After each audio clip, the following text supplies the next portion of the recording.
오늘 저희에게 주신 말씀은 시편 122편입니다.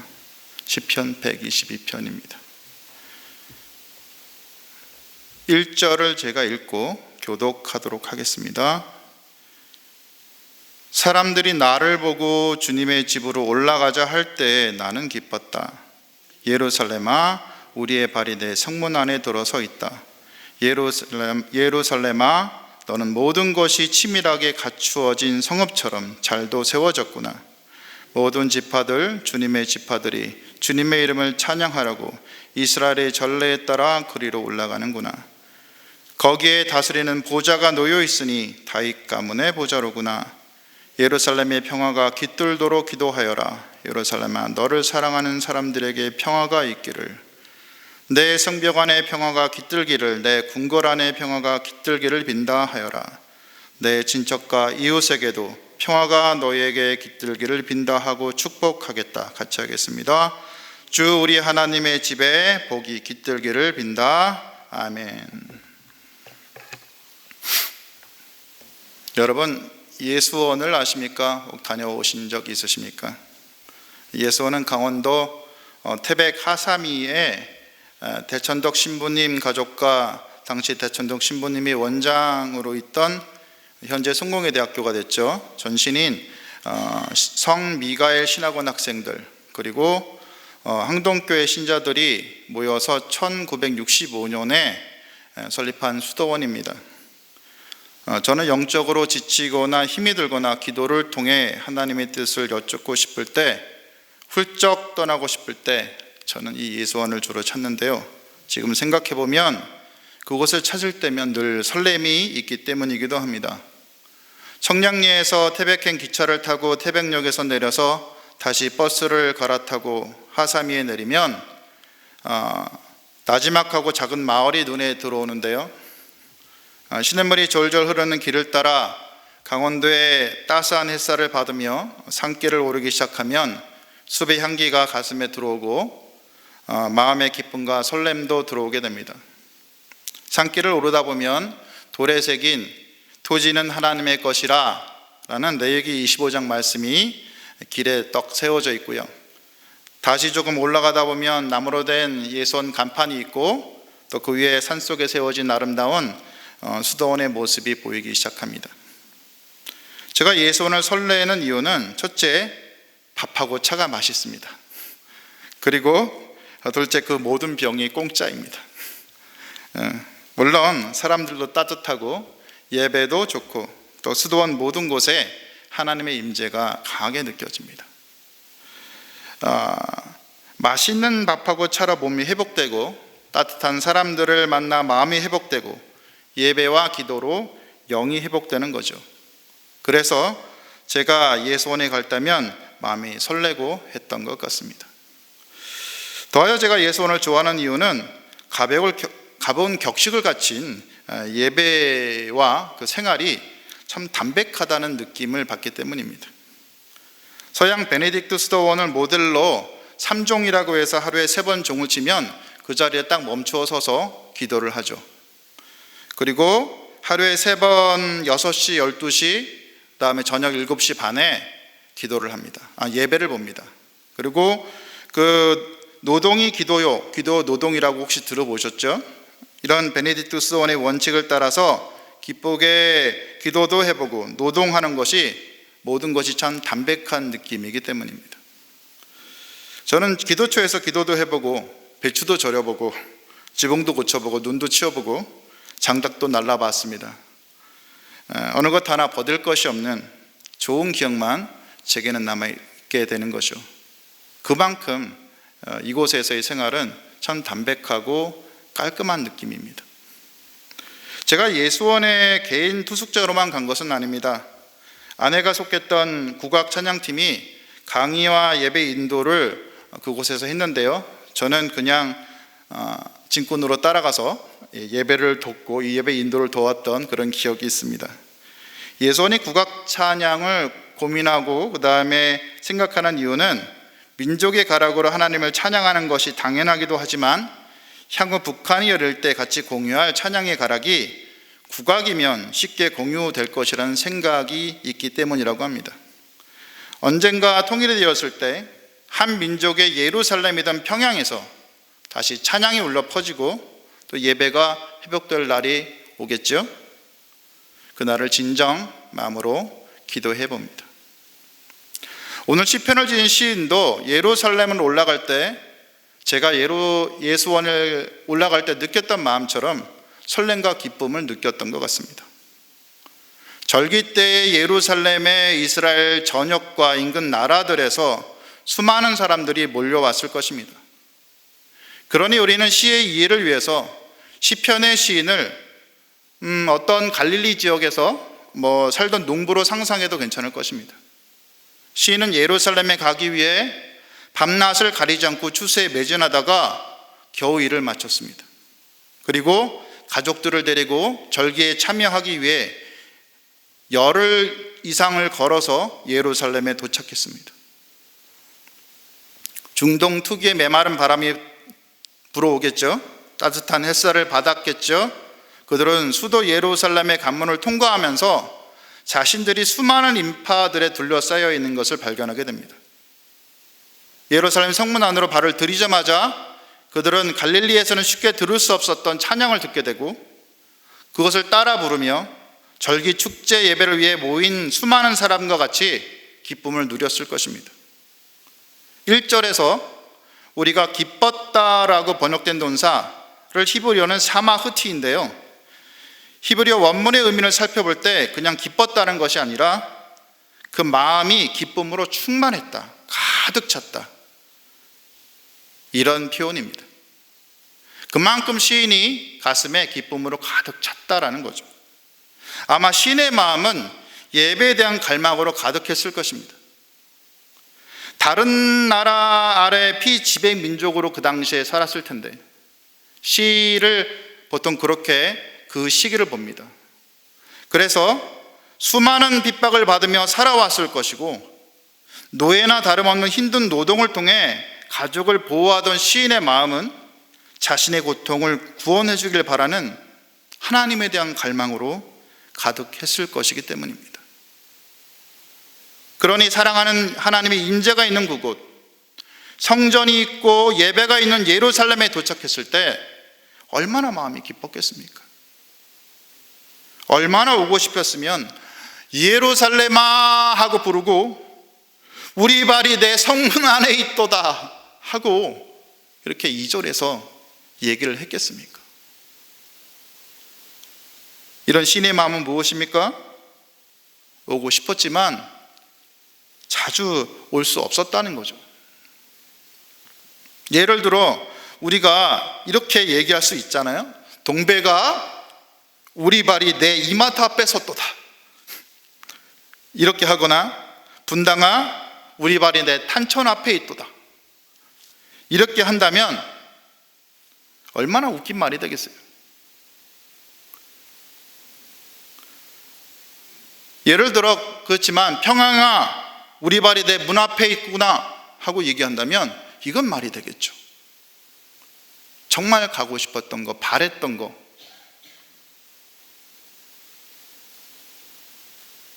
이런 것이 있기 때문에 시인은 감탄사로 예루살렘아 내 발이 네 앞에 있구나 라고 얘기했던 겁니다.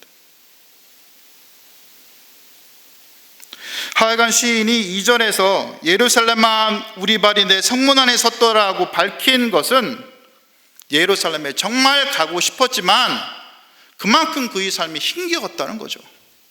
자주 오지 못할 상황에 처했다라는 겁니다. 3절에서 시인은 예루살렘이 잘 짜여지고 갖춘 성읍인 것을 보고 감탄을 합니다. 예를 들어 갈릴리 같은 시골 동네에서 이스라엘의 수도인 예루살렘에 와서 보니 얼마나 멋졌겠어요. 그리고 4절에서 말하듯 그의 눈에 수많은 사람들이 모인 것이 신기했을 것이고 모든 지파에 속한 이들이 모두 모인 것이 신기했을 것입니다. 그리고 이들이 예루살렘 언덕으로 올라가는 거죠. 사실 모인 사람들이 올라가는 도다라는 표현에 쓰인 동사가 히브리 동사가 얄라입니다. 얄라. 3인칭 이고 복수로 쓰이면 얄루라고 쓰이는데요. 그 이유는 모든 사람이 이 정기적으로 올라간다는 말입니다. 이것이 현재형으로 쓰인데 그것이 바로 그런 의미죠. 영어에서 현재형을 쓸 때는 계속해서 반복되는 것이 일어날 때는 현재형을 쓰잖아요. 그것처럼 히브리에서도 현재형을 쓸 때는 계속해서 반복해서 일어나는 경우에도 씁니다. 그래서 이 얄로라는 동사는 매년마다 사람들이 그 성전에 올라갔다는 얘기죠. 그래서 그 이유는 모든 사람들이 정규적으로 올라간다는 말입니다. 어디로 올라갑니까? 5절에 나왔듯이 다윗의 궁전을 지나서 예루살렘 성전까지 간다는 거죠. 사실 예루살렘은 성문에서 궁전과 성전까지 이게 언덕길로 되어 있습니다. 그러니까 성전에서 사람들이 성문을 지나서 성전까지 올라가려면 언덕길을 걸어 올라가야 된다는 거죠. 왜 정규적으로 올라가는 거죠? 4절에서 이스라엘의 전례, 다시 말해서 율법에 따르면 1년에 3번 성전에서 여호와 하나님께 예배를 드려야 하기 때문이었습니다. 어떤 예배를 드립니까? 찬양의 제사를 드리는 겁니다. 왜 5절에서 시인이 다윗 가문의 보좌를 굳이 말하면서 이 시를 적었는지를 한번 생각해 보시기 바랍니다. 다른 어떤 걸 생각하지 않고 왜 다윗 가문의 보좌라고 얘기를 했을까요? 그 시기는 이미 나라가 망했고 다윗 가문은 흔적도 없이 사라졌는데 왜 굳이 다윗 가문을 들썩였을까요? 다윗 왕조가 나라를 망하게 했잖아요. 그리고 모든 백성을 다른 나라의 피지배 민족으로, 하층민으로 몰락시켰잖아요. 시인이 다윗 후손이었을까요? 아닌 거 아시죠? 사실 시인은 다윗에게 하신 하나님의 약속을 붙든 거죠. 그것이 무엇입니까? 다윗 언약입니다. 여러분, 다윗 언약이 뭔지 아세요? 다윗 언약은 사무엘하 7장 16절에 나온 내 집과 내 나라가 내 앞에서 영원히 보존되고 내 왕위가 영원히 견고하리라라는 하나님의 약속을 말합니다. 그리고 다윗 언약은 7장 14절에 그가 만일 죄를 벌하면 내가 사람의 매와 인생의 채찍으로 징계하려니와 라는 단서가 있죠. 그러니 하나님께서 다윗 왕조를 약속대로 잘못을 했기 때문에 몰락시켰던 겁니다. 그리고 다만 7장 16절의 내용을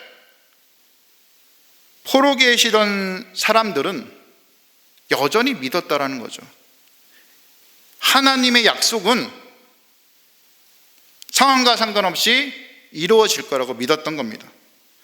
그 소망이 뭡니까?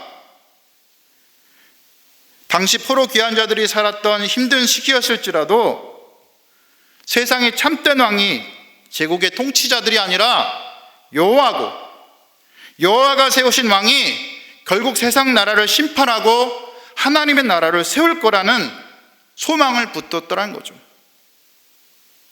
그리고 그들의 믿음은 다윗 가문의 혈통을 이은 새로운 왕, 하나님의 기름 부음을 받은 메시아의 도래를 고대했던 겁니다. 그래서 이스라엘 백성이 메시아 메시아 다윗의 자손이여 하고 그렇게 불렀던 겁니다. 그래서 시인은 자신이 오르는 언덕을 보며 지금 그 씨가 마른 왕자이지만 다윗 가문의 보좌를 기대하고 말했던 겁니다. 다윗 가문의 기름 부은 왕 메시아를 기대했던 거죠. 여러분, 헬라어로 이 히브리어 메시아가 그리스도인 거 아시죠? 이스라엘 민족은 이스라엘을 다시 다윗 왕의 시기처럼 번성하게 될 메시아를 기대했죠. 하지만 하나님께서는 다윗 언약의 성취를 이루셨죠. 누구를 통해서요? 진정한 왕이신 예수 그리스도가 이 땅에 오심을 통해서 이루셨던 것입니다. 그리고 더하여 예수께서 이 땅에 다시 오실 그날에 그 다윗 언약이 완성될 것입니다. 또한 시인은 이 시 6절에서 9절 사이에 이 예루살렘의 평화가 깃들기를 기도하라고 말합니다. 그래서 기도하라고 쓰인 히브리어 샬은 원래 ask, demand, 즉 구하라라는 의미입니다. 예루살렘의 평화를 하나님께 구하라, 즉 기도하라는 것이죠. 예루살렘을 사랑하는 사람들, 즉 예루살렘 백성들에게 평화가 있기를, 내 성벽과 궁궐, 즉 이스라엘 민족과 나라의 평화가 있기를, 내 친척과 형제와 친구들에게 평화가 있기를, 그리고 너에게도 평화가 있을지어다 하고 축복하는 거죠. 그리고 맨 마지막에서 시인은 여호와 하나님의 집을 위하여 복을 구하노니라고 히브리어로 토브, 복이 있을지어다 라고 말합니다. 히브리어 토브가 무슨 말입니까? 하나님이 세상을 지으실 때 복이 좋으셨다라고 얘기할 때 쓰인 단어가 토브, 좋았다라는 뜻입니다. 그러니까 신이 뭘 구한 거죠? 이 성전에서 이루어질 하나님을 향한 예배가 토브라고 주님이 말할 만큼 앞으로 이 백성이 온전히 회복되고 복을 누리길 바랬던 겁니다. 그럼에도 신약을 아는 우리는 이 시인의 바람이 한편으로 이루어졌지만 다른 한편으로는 무참히 깨진 것을 알고 있습니다. 한편으로는 예수께서 이 땅에 오셔서 이루어졌죠. 다른 한편으로는 예루살렘이 무참히 무너지기 때문에 안 이루어졌던 겁니다. 누가복음 19장에서 우리는 나귀를 타고 예루살렘으로 입성하시는 예수님을 향해서 백성들이 겉옷을 벗어서 찬송하리로다 주 이름을 오시는 왕이여, 하늘에는 평화여 높은 곳에서는 영광이로다 라고 얘기를 하죠. 예수님께서 예루살렘을 보시고 이것을 기뻐하는 것이 아니라 그때 우셨죠. 왜 우셨나요? 백성들이 소리를 지르는데 너도 오늘 평화에 관한 일을 알았다면 좋을 뻔하였거니와 지금 내 눈에 숨겨졌도다. 날이 이를지라 내 원수들이 토둔을 쌓고 너를 둘러 사면으로 가두고 너와 및 그 가운데 있는 내 자식들을 땅에 메어치며 돌 하나도 돌 위에 남기지 아니하리니 이런 내가 보살필 받는 날을 알지 못함을 이남이니라. 예수님은 이 영광에 대해서, 이 평화에 대해서 얘기를 하는데 이 백성들이 얘기하는 그 평화가 무참히 깨질 것을 예언하셨던 거죠. 이 주님의 말씀 예언은 AD 70년에 로마에서 예루살렘이 완전히 파괴되면서 이루어집니다. 시인이 빌었던 평화, 복, 즉 토브는 사실 사람의 눈으로 보기에는 비참하게 깨지는 것 같습니다. 그러나 우리는 또 알고 있죠. 예수님께서 오셔서 이 땅에 하나님 나라가 임하게 하시고 십자가에 죽으시고 부활하심으로 사단의 권세를 짓밟으시고 제자들을 통해 또 다른 예루살렘인 교회를 세우시는 거 말이죠. 그러니 시인의 기도가 사람의 눈으로는 당장 이루어지지 않고 철저하게 깨진 것 같지만 하나님의 마음으로 보면 그 기도가 땅에 떨어지지 않고 반드시 이루어진다는 것입니다. 그러니 우리는 어떻게 해야 합니까? 에이, 기도도 소용없어, 이렇게 하고 끝내야 되는 겁니까? 비록 우리가 보기에 아무것도 보이지 않더라도 우리가 모르는 일이 일어나는 것을 우리가 믿어야 할 것입니다. 왜냐하면 그분은 하늘이 땅에서 다름같이 그분은 우리가 모르는 차원에서 일하시는 바로 그 하나님이시기 때문입니다. 설교를 듣는 모든 분들이 이것을 기억하고 주어진 상황에 도저히 이해가 되지 않더라도 결국에는 예수님께서 일하시며 하나님께서 일하시며 주님께서 합력하여 모든 것을 선하게 이루실 것을 믿으시면서 기도하셨으면 합니다. 그런 여러분들이 다 되시기를, 그리고 결국에는 여러분의 인생이 지금 한 그 기도를 통해서 일하시는 주님으로 인해서 참 복을 받고 주님을 그 입으로 찬양할 수 있기를 주님의 이름으로 축복하고 기도합니다. 기도 제목을 말씀드리겠습니다. 오늘 말씀을 기억하면서 기도하겠습니다. 주어진 상황에 도저히 이해가 가지 않더라도 결국에는 주님께서 일하시며 주님께서 모든 것을 합력하여 이루실 것을 믿고 마음을 다해 기도하는 여러분이 다 되시기를, 그리고 결국에는 기도를 통해 일하시는 주님으로 인해 참 복을 받고 찬양하는 여러분이 되시기를 기도하시기 바랍니다. 두 번째, 교회가 이 어려운 시기 하나님을 제대로 바라보면서 바른 길을 걸어가도록 교회의 진정한 머리신 예수님께 모든 것을 의탁하며 믿음의 길을 담대히 걸어가는 교회가 될 수 있도록, 예배가 세워지고 목장이 세워지도록 기도해 주시기 바랍니다. 마지막으로 코로나로 어려운 시기 믿음의 뿌리가 흔들리는 분들을 주님이 긍휼로 잡아주시도록, 나라와 열방에서 코로나와 경제 등으로 어려움에 처한 분들, 특히 작은 교회와 선교사님들을 위해서 기도해 주신 후 각자 개인 기도하시고 돌아가면 되겠습니다. 기도하시겠습니다.